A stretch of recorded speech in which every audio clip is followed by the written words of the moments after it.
Hello. In this lecture, I will go over equilibrium of a particle and we'll learn how to draw free body diagram for a particle. First, let's have a look at the application of equilibrium of a particle and what we are trying to achieve here. So with learning concepts in this chapter and in this lecture, you will be able to analyze problems such as this one. The picture on the left, for a given force exerted on the boat's towing pendant, what are the forces in the brittle cables?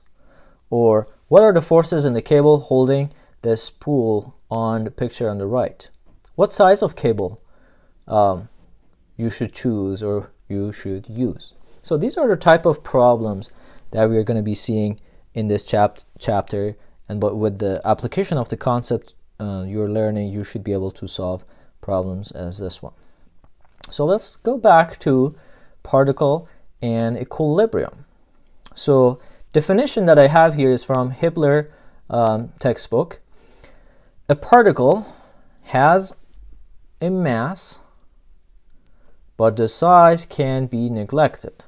For example, the size of the Earth is insignificant compared to the size of its orbit, and therefore the Earth can be modeled as a particle when studying its orbital motion.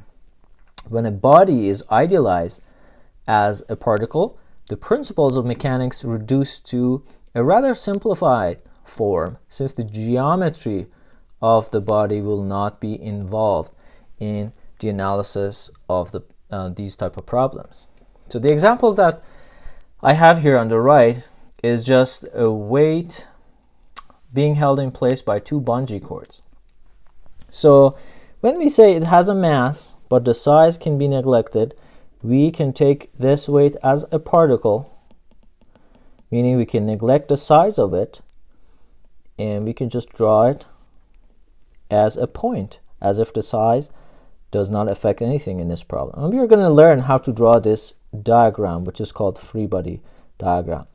But this particle, let's call it weight. We have A, B, let's call this C. So this is going to be my point C. So now it's reduced to a point. There is a force holding it up at point B. Again, we're going to learn how to draw these diagrams. So I just call that force of B. There's another one at point A, which I call force of A. And this one has a mass, so it has a weight.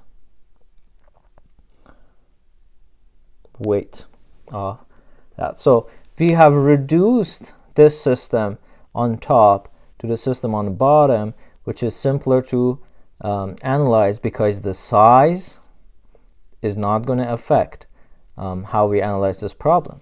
So that was the particle. But what about equilibrium? And what does that mean? So equilibrium is defined in first law of Newton's. A particle originally at rest, so it can be at rest, or moving in a straight line, so it can be moving also, with constant velocity, that's attached to moving, tends to remain in this state provided the particle is not subject to an unbalanced force. So that unbalance is key here, and we're going to see what equilibrium means in next slide. So let's talk about that Newton's first law of motion a little bit more. To maintain equilibrium, a particle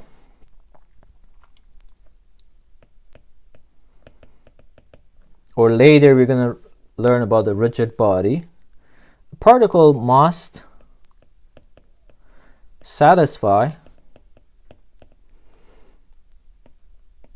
Newton's first law of motion. So let's write that law, put it into an equation. The way we show it with an equation is like this. This is called equation of equilibrium.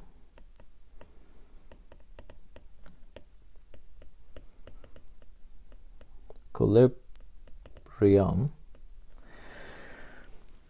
what this sign means is sigma, or that means summation.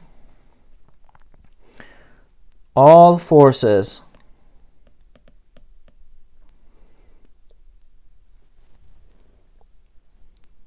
or all force vectors acting on a particle.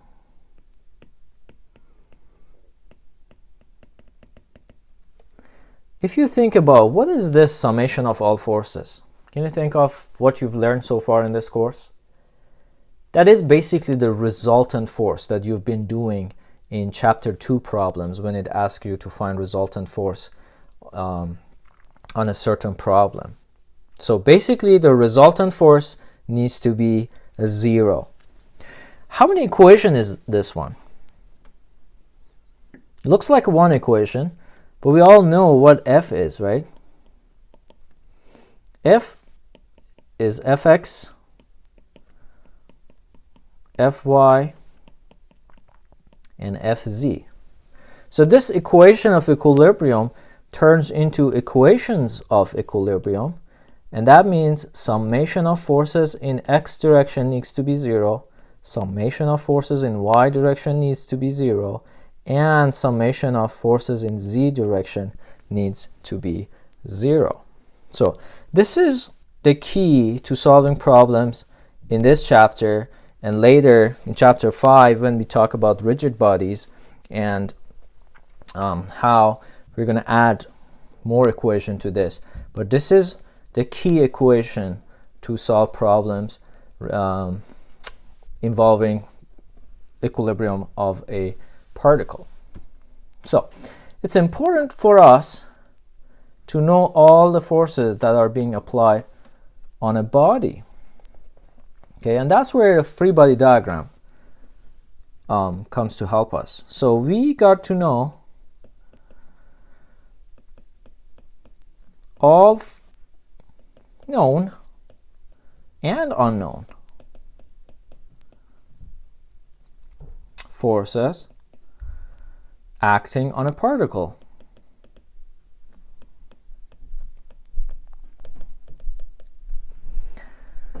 So to do that, we got to think about the particle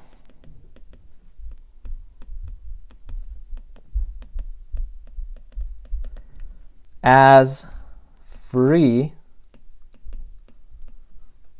hence the word free in free body diagram, from all surrounding.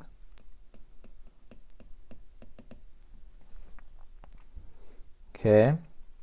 So free body diagram, which we just call it FBD, is a diagram that show all external forces acting on a particle. Later, we're going to learn about rigid bodies also.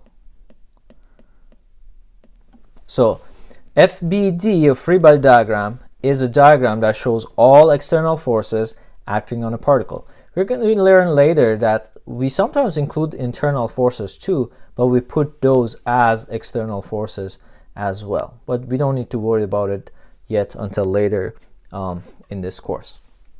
So let's look at the steps involves drawing a free body diagram. So, and we are going to go back to that weight example that I used. Step 1, which is very, very important, is isolate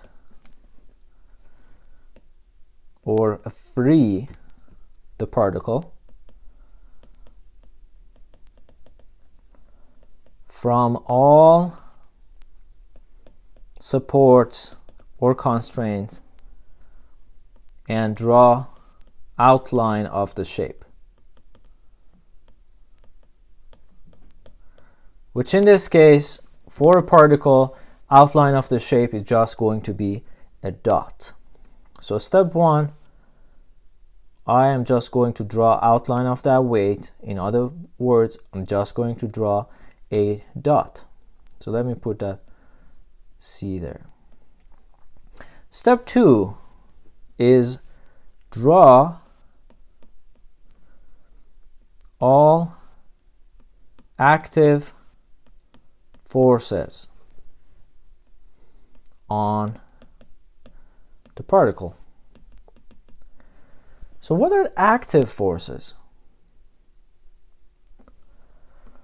Active forces are the forces that are trying to move the particle.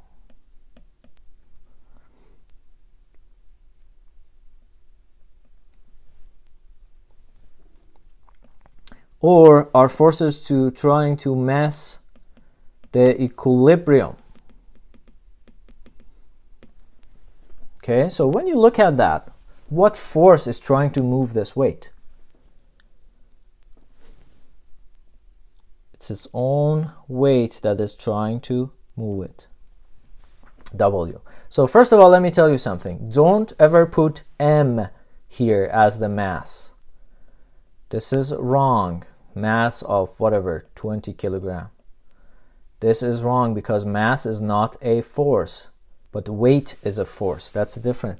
So we are dealing with forces. You put forces on a free body diagram, not mass. I should probably add and label them too, but I don't want to get that space. So label them so we can identify them. Step 3 is draw all reactive forces on the particle. So now you know what reactive forces are. Reactive forces are forces that are trying to stop active forces, that are trying to maintain equilibrium, trying to stop active forces. And in this case, we have two forces. If we're going to talk about why I put them the other way, I put them in tension, meaning going away from the particle. Put force of B. So there are two forces trying to stop and hold the equilibrium in place. And of course, make sure to label them as well. So this is what we call FBD and free body diagram. One thing I want to emphasize is that this is very important. Very important. This is the key to solving problems.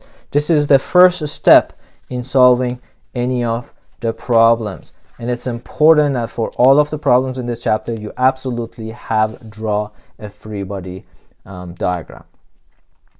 So talking about supports and reactive forces, we got to know some of the type of supports that you might see in the problems in this chapter and later on in this course. So the first one is a spring.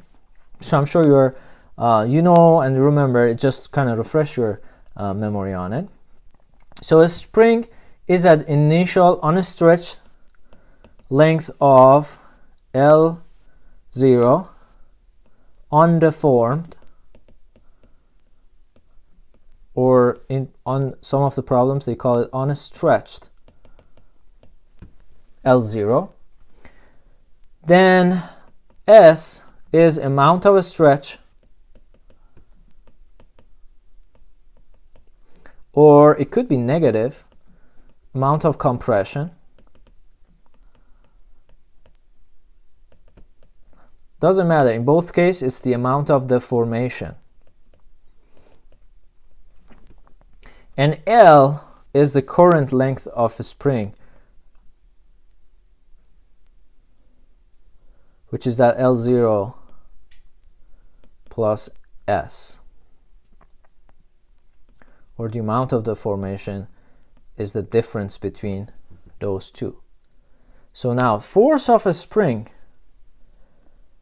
is calculated from equation of F equals K multiplied by S. F is magnitude of spring force. K is what we call spring constant or elasticity.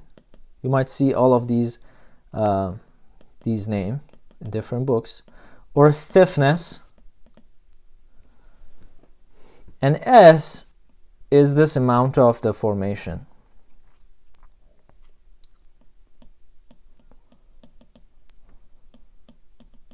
Could be positive or negative. So let's see. F has units of newtons or pounds. S has units of meters or millimeters or centimeters, or in English unit it can have units of inch or feet. So therefore, if you think about it, K should have units of force divided by length. So it's either Newton over meter, or if a pound over inch, or pound over foot. So this is the units of K. So K has the units of Newton over meters, or has units of pounds over inch, that's pound over foot, or Newton over millimeters. It can have all the units. The important is it's force divided by length. That's the important thing is to remember. So that's for spring. Another type of support that you might see in this course is cables and pulleys. And there are some important points that I want to mention. So first of all, in this course, all cables and pulleys, they have no weight and there is no stretching. So their length is always constant, or we assume. The other important thing is they only support what kind of force? Tension force or pulling force. You might think, well, that's kind of obvious, but I've seen a lot of students that put compression force on ropes, and then that's going to mess up your whole setup, free body diagram, and everything. So remember, ropes are always in tension. So you can always pull with ropes. You can never push. The other thing is the force is always in the direction of cable.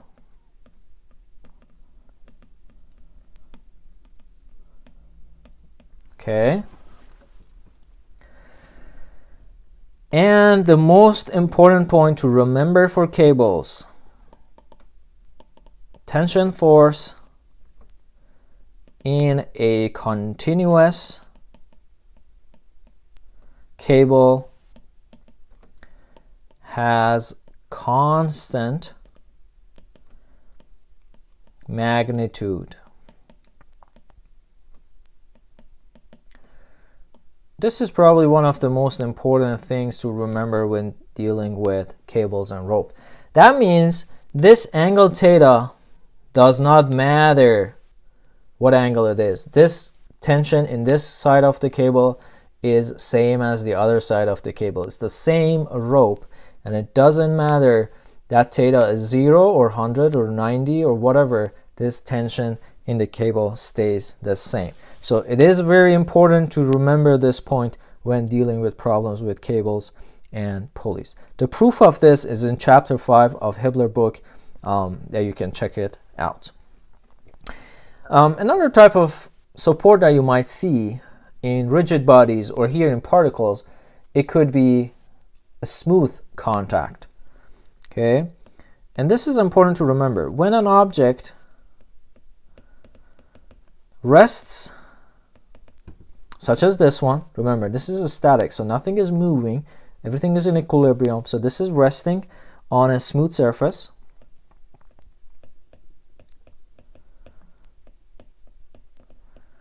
The surface exerts a force on the object that is normal, meaning perpendicular to the surface, regardless of the angle, regardless of inclination, regardless of what is resting on the surface. This is always true. So let's look at this and try to draw a free body diagram for this wheel or pulley or whatever that is. Step 1, if you remember from free body diagram, isolate, remove supports, all of that free. Remember the word free in free body diagram. Free it up and draw outline of it.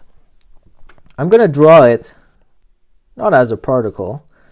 Still doesn't change the analysis. It's just I'm drawing it a little bit larger. I'm drawing outline of the shape. Step 2, put active forces. The forces that are trying to move it and mess it up, mess the equilibrium. The only active force that I see is the weight. And weight is always a straight down. So like you can put weight or you can put mg. They're both correct. Step 3 is put reactive forces on a free body diagram. The first one I see is the tension in that rope, that I can just put it in right here. And what else? I have a smooth contact. This is resting on a surface. I have to, so the surface exerts a force on this object that is normal to the surface. That means something like this. And we usually show it with letter N to kind of represent the normal force. So this is the free body diagram of this object or this particle. If you want to absolutely draw it as a particle, you can. All you have to do is draw a dot. There's your particle. Step 1, done. Step 2, put W on it. Step 3, put tension and normal force. Both of them are correct free body diagram for this particle, for this object. Depends on how you want to analyze it. Both of them are correct. So 2 things to pay attention. I'm not including a rope. This is not a free body diagram.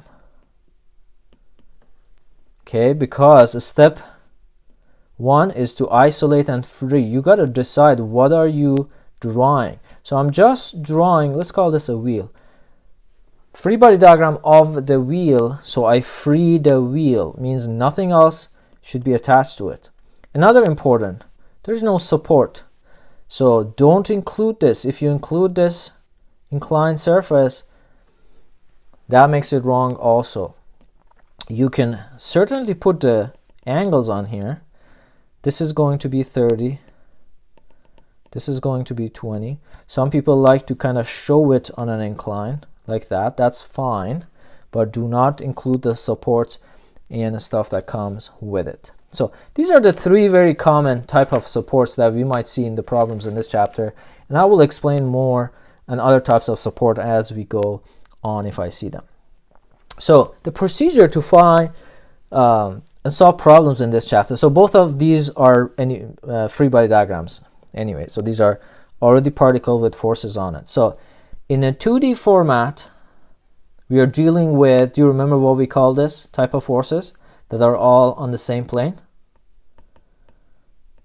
We call it coplanar forces, meaning they're all on the same plane. These are all not on the same plane anymore, but they all go to the same point. And this is what we call concurrent. meaning all of the forces are applied to the same point. They have the same initiation or application point. So for both of these, the procedure is always, step 1 is free body diagram, which we have here. Step 2 is to write equations of equilibrium and make them equal to 0. So in case of 2D, we have summation of forces in x equals 0 and summation of forces in y equals 0. For 3D case, we have summation of forces in x equals 0, summation of forces in y equals 0, summation of forces in z direction equal 0. So kind of like what we did before, and we found the resultant force usually. So you gotta use ij in these two. Ijk, Cartesian vector notation. The only difference is you add all the i's together, you make them equal to 0. You add all the j's together equal to 0, and all the k's together and make them equal to 0. So in the next video, I'll go over some examples involving equilibrium of a particle. Thank you.